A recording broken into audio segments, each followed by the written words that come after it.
اور جب تم ایسے لوگوں کو دیکھو جو ہماری آیتوں کے بارے میں بےہودہ بکواس کر رہے ہوں تو ان سے الگ ہو جاؤ، یہاں تک کہ وہ اور باتوں میں مصروف ہو جائیں۔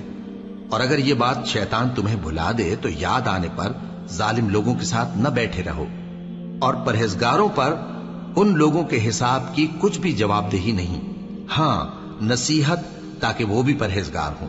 اور جن لوگوں نے اپنے دین کو کھیل اور تماشا بنا رکھا ہے اور دنیا کی زندگی نے ان کو دھوکے میں ڈال رکھا ہے، ان سے کچھ کام نہ رکھو، ہاں اس قرآن کے ذریعے سے نصیحت کرتے رہو تاکہ قیامت کے دن کوئی اپنے اعمال کی سزا میں ہلاکت میں نہ ڈالا جائے۔ اس روز اللہ کے سوا نہ تو کوئی اس کا دوست ہوگا اور نہ سفارش کرنے والا، اور اگر وہ ہر چیز جو روئے زمین پر ہے بطور معاوضہ دینا چاہے تو وہ اس سے قبول نہ ہو۔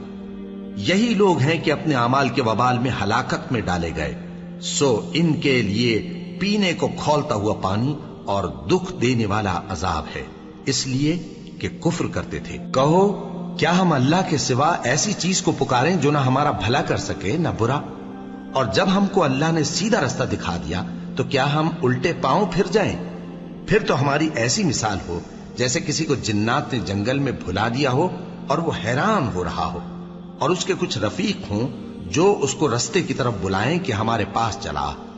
کہہ دو کہ رستہ تو وہی ہے جو اللہ نے بتایا ہے، اور ہمیں تو یہ حکم ملا ہے کہ ہم اللہ رب العالمین کے فرما بردار بنیں، اور یہ بھی کہ نماز پڑھتے رہو اور اس سے ڈرتے رہو، اور وہی تو ہے جس کے پاس تم جمع کیے جاؤ گے، اور وہی تو ہے جس نے آسمان اور زمین کو تدبیر سے پیدا کیا ہے، اور جس دن وہ فرمائے گا کہ ہو جا تو حشر برپا ہو جائے گا، اس کا ارشاد برحق ہے، اور جس دن سور پھونکا جائے گا اس دن اسی کی بادشاہت ہوگی، وہی پوشیدہ اور ظاہر سب کا جاننے والا ہے، اور وہی دانا ہے، خبردار ہے۔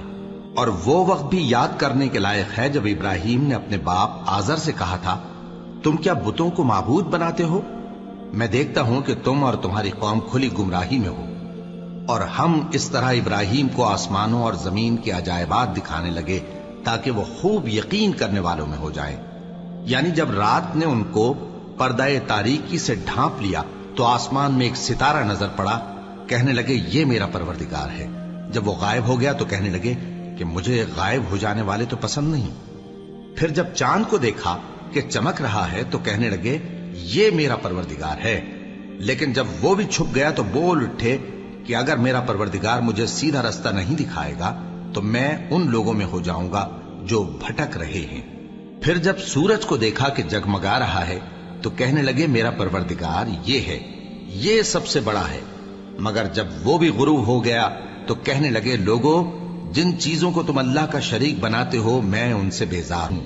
میں نے سب سے یکسو ہو کر اپنے آپ کو اسی ذات کی طرف متوجہ کیا جس نے آسمانوں اور زمین کو پیدا کیا ہے، اور میں مشرکوں میں سے نہیں ہوں۔ اور ان کی قوم ان سے بحث کرنے لگی تو انہوں نے کہا کہ تم مجھ سے اللہ کے بارے میں کیا بحث کرتے ہو؟ اس نے تو مجھے سیدھا رستہ دکھا دیا ہے، اور جن چیزوں کو تم اس کا شریک بناتے ہو میں ان سے نہیں ڈرتا، ہاں جو میرا پروردگار کچھ چاہے۔ میرا پروردگار اپنے علم سے ہر چیز کا احاطہ کیے ہوئے ہے۔ کیا تم خیال نہیں کرتے؟